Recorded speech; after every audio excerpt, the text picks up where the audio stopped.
Azyaşlı oyun Bəhlulun xeyrinə 3-2 olacaq demişdi.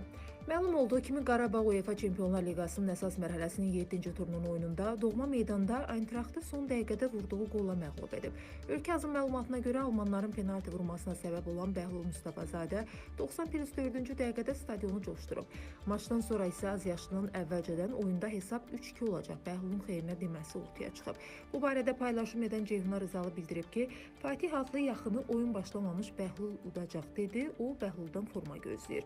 Sosial şəbəkə istifadəçilərindən biri görüntünün oyundan öncə çəkildiyi barədə ironik zarafat etsə də, postun sahibi bütün oyun boyu Fatihin Bəhlul deyərək Qarabağa azarkeşlik etdiyini əsas gətirib, bununla bağlı videoları hekayə bölməsində yerləşdirdiyini söyləyib. Fatih şot ne kadar olacak? 3-2. Kimin xeyrinə? Bəhlulun xeyrinə.